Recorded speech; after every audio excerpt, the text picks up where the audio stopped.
തമിഴ്നാട്ടിൽ TVK, അതായത് വിജയ് നയിക്കുന്ന രാഷ്ട്രീയ പാർട്ടി ഭരണത്തിലേക്ക് എത്തുമ്പോൾ തമിഴ് ദ്രാവിഡ രാഷ്ട്രീയം നാളിതുവരെ കാണാത്ത മാറ്റങ്ങൾക്ക് സാക്ഷ്യം വഹിക്കുകയായിരുന്നു. തമിഴ് രാഷ്ട്രീയത്തിൻ്റെ ചരിത്രത്തിൽ ഇന്നുവരെ കാണാത്ത രീതിയിൽ ദ്രാവിഡ രാഷ്ട്രീയം തകർന്നടിയുന്ന കാഴ്ചയാണ് നമുക്ക് കാണാനാകുന്നത്. ഇന്നലെ വരെ കരുണാനിധിക്ക് ശേഷം അദ്ദേഹത്തിൻ്റെ കുടുംബം, അതായത് മകൻ സ്റ്റാലിനും മകൾ കനിമൊഴിയും നേതൃത്വം നൽകിയിരുന്ന DMK തകർന്നടിയുന്ന രംഗമാണ് ദേശീയ രാഷ്ട്രീയവും തമിഴ് രാഷ്ട്രീയവും കാണുന്നത്.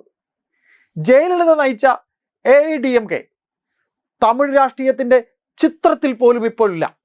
ദേശീയ രാഷ്ട്രീയത്തിലെ കാര്യം പിന്നെ നമുക്ക് പറയേണ്ട കാര്യം പോലുമില്ല.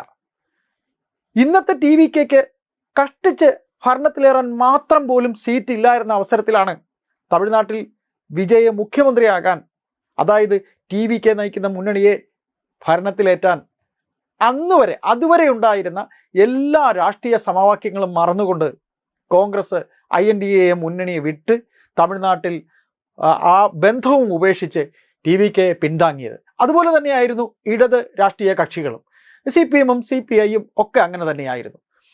അപ്പോൾ നാം പറഞ്ഞു വരുന്നത്, ഈ INDA മുന്നണിക്ക്, അതായത് ഇന്ത്യ മുന്നണിക്ക് ലോക്സഭയിലും രാജ്യസഭയിലും ഉണ്ടായിരുന്ന പിൻബലം ശരിക്കും DMK തന്നെയായിരുന്നു. ആ DMK തമിഴ്നാട്ടിലെ ഇപ്പോഴത്തെ ഏറ്റവും വലിയ രാഷ്ട്രീയ ശത്രുവായ TVKക്ക്, അതായത് DMKയുടെ ഏറ്റവും വലിയ രാഷ്ട്രീയ ശത്രുവായ TVKക്കൊപ്പം കോൺഗ്രസ് ചേർന്നതോടെ DMK തമിഴ് രാഷ്ട്രീയത്തിലും ദേശീയ രാഷ്ട്രീയത്തിലും ശരിക്കും ഒറ്റപ്പെടുകയായിരുന്നു. ഇന്നിപ്പോൾ തമിഴ്നാട് നിയമസഭാ തെരഞ്ഞെടുപ്പിന് ശേഷം കോൺഗ്രസിനോട് അകന്ന DMKയുടെ പാർലമെന്ററി തലത്തിലെ നീക്കങ്ങൾ അങ്ങേയറ്റം കരുതലോടെയാണ്. 22 അംഗങ്ങളുള്ള DMK നിലവിൽ ലോകസഭയിലെ പ്രതിപക്ഷ നിരയിലെ ഏറ്റവും വലിയ മൂന്നാം കക്ഷിയാണ്. അതുകൊണ്ട് തന്നെ പാർട്ടിയുടെ ഓരോ നീക്കങ്ങളും പ്രതിപക്ഷ കക്ഷികൾ ഒരുപോലെയാണ് ഉറ്റുനോക്കുന്നത്.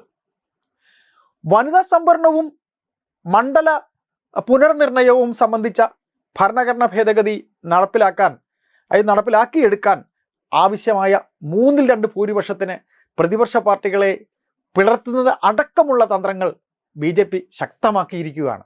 DMKയുടെ ഓരോ ചലനവും ആകാംക്ഷ ഉണർത്തുന്നതാണ്.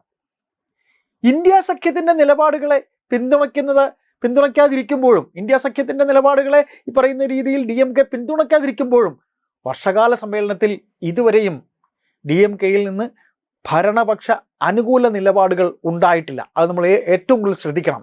എന്നാൽ പ്രതിപക്ഷത്തൊപ്പം നിൽക്കുന്ന ഒരു നിലപാടും അവർ എടുത്തിട്ടുമില്ല. ഏറ്റവും ഒടുവിൽ കഴിഞ്ഞ ദിവസം രാജ്യസഭയിൽ പരീക്ഷാ ക്രമക്കേട്, അതായത് നീറ്റ് പരീക്ഷാ ക്രമക്കേട് തടയൽ ബില്ലിൽ ചർച്ചയ്ക്കിടയിൽ പോലും പ്രതിപക്ഷം ഇറങ്ങിപ്പോയപ്പോൾ DMK പങ്കെടുത്തിട്ടേയില്ല. ഇങ്ങനെ നീറ്റ് റദ്ദാക്കണമെന്ന നിലപാടിൽ തുടക്കം മുതൽ ഉറച്ചു നിന്ന പാർട്ടിയായതിനാൽ പാർലമെന്റിൽ ബില്ല് സംബന്ധിച്ച് നടക്കുന്ന ചർച്ചയിൽ DMK ഈ നിലപാട് തന്നെയാണ് സ്വീകരിച്ചത്. ജന്തർ മന്ദിറിൽ യുവാക്കൾക്ക് നേരെയുണ്ടായ പോലീസ് അതിക്രമണത്തിൽ അമിത്ഷായ്ക്കെതിരെ പ്രതിപക്ഷ പാർട്ടികൾ നടക്കുന്ന കടന്നാക്രമണത്തിൽ നിന്നും DMK ബോധപൂർവം വിട്ടുനിന്നു. ഇങ്ങനെ ഈ പുതിയ സാഹചര്യത്തിൽ തമിഴ്നാട് തെരഞ്ഞെടുപ്പ് കഴിഞ്ഞ ശേഷം INDA മുന്നണിയിൽ നിന്ന് വിട്ടുനിൽക്കുന്ന DMK ഈ പുതിയ സാഹചര്യത്തിൽ സർക്കാരിൻ്റെ എല്ലാ നിലപാടുകളെയും തുറന്നെതിർക്കാൻ തയ്യാറാകുമോ എന്ന ചോദ്യം പ്രതിപക്ഷ നിരയിൽ ആശയക്കുഴപ്പം ഉണ്ടാക്കുന്നുണ്ട്. കൂടാതെ രാജ്യസഭയിൽ 8 അംഗങ്ങളുള്ള DMK പ്രതിപക്ഷത്തെ രണ്ടാമത്തെ വലിയ പാർട്ടിയാണ്. അതായത് രാജ്യസഭയിൽ രണ്ടാമത്തെ വലിയ പാർട്ടിയാണ്. തമിഴ്നാട് രാഷ്ട്രീയത്തിൽ TVK ഭരണത്തിൽ ഏറിയതും DMK ഒന്നുമല്ലാതാവുകയും ചെയ്തിട്ടും ദേശീയ രാഷ്ട്രീയത്തിൽ ഇനി അങ്ങോട്ട് DMK BJPയെ പുറമേ നിന്ന് പിന്തുണയ്ക്കുന്ന ഒരു രാഷ്ട്രീയ പാർട്ടിയായി നിൽക്കുമോ, അതോ INDA മുന്നണിയിൽ ഒട്ടും തന്നെ, അതായത് INDA മുന്നണിയിലുള്ളവരൊക്കെ തന്നെ ഓരോരുത്തരും ഓരോ നിലപാടുകളിലായിരുന്നു നിൽക്കുന്നത്. അപ്പോൾ അങ്ങനെ ഒട്ടും തന്നെ പൊരുത്തപ്പെട്ടു പോകാൻ കഴിയാത്ത ആ മുന്നണിയിലെ മറ്റു പാർട്ടികൾക്കൊപ്പം DMK എത്ര നാൾ ഇങ്ങനെ തുടരും? അതായത് INDA മുന്നണിയിൽ ഇനി എത്ര നാൾ DMKക്ക് തുടരാൻ കഴിയും? കാര്യം തമിഴ്നാട്ടിൽ അവരൊന്നുമല്ലാതായിരിക്കുകയാണ് എന്ന ചോദ്യം ഇവിടെ ഉണ്ടാകുന്നുണ്ട്. ഏതായാലും ദേശീയ രാഷ്ട്രീയത്തിൽ ഇപ്പോൾ ലോകസഭയിലും രാജ്യസഭയിലും മൂന്നാമതൊരു കക്ഷിയായി നിൽക്കുമ്പോഴും തമിഴ്നാട് രാഷ്ട്രീയത്തിൽ DMK അപ്രസക്തമാകാൻ പോകുന്നു എന്ന് പറയുമ്പോൾ BJP DMK കൂടെ നിർത്തുമോ, അല്ലെങ്കിൽ BJP തമിഴ്നാട്ടിൽ ഇനി ഏത് തരത്തിലുള്ള നീക്കമാണ് നടത്താൻ പോകുന്നത് എന്ന കാര്യം മുൻനിർത്തി മാത്രമായിരിക്കും DMKയുടെ ദേശീയ രാഷ്ട്രീയത്തിലെ ഭാവിയും തമിഴ്നാട് രാഷ്ട്രീയത്തിലെ തമിഴ് രാഷ്ട്രീയത്തിലെ ഭാവിയും നിശ്ചയിക്കപ്പെടുന്നത്. മറിച്ച് കോൺഗ്രസിന്റെ പിന്തുണയിൽ TVK ഭരണത്തിൽ ഇരിക്കുമ്പോഴും TVKയുടെ നിലപാട് BJPയോട് എങ്ങനെ എന്നുള്ളത് തമിഴ് രാഷ്ട്രീയം ഉറ്റുനോക്കുന്നുണ്ട്. അതായത് വിജയ് എങ്ങനെയാണ് BJPയോട് അടുക്കുന്നത് എന്നത് തമിഴ് രാഷ്ട്രീയം നോക്കുന്നുണ്ട്.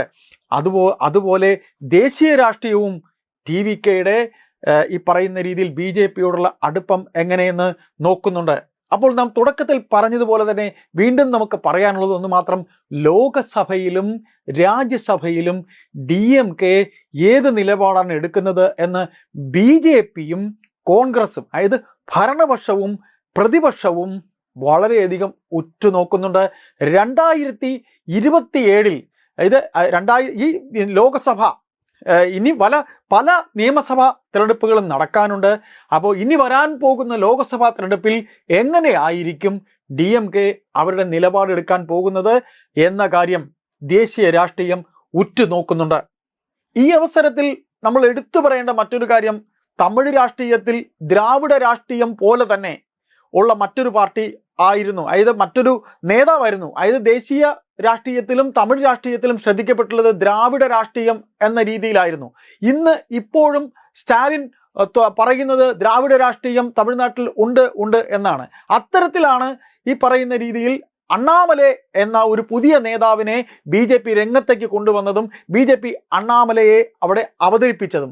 അണ്ണാമലയെ അവതരിപ്പിച്ച് അദ്ദേഹത്തിന് ജനപ്രീതി കൂടി വന്നൊരു അവസരത്തിൽ പ്രാദേശിക രാഷ്ട്രീയ കക്ഷികൾ, പ്രാദേശികമായിട്ടുള്ള BJPയിലെ നേതാക്കൾ തന്നെയായിരുന്നു അണ്ണാമലയെ അവിടെ BJPയിൽ നിന്ന് അകറ്റുന്നതിന് കാരണമായത്. അത് BJPയുടെ ദേശീയ നേതൃത്വത്തിനറിയാം, അമിത്ഷായ്ക്കറിയാം, നരേന്ദ്രമോദിക്കറിയാം.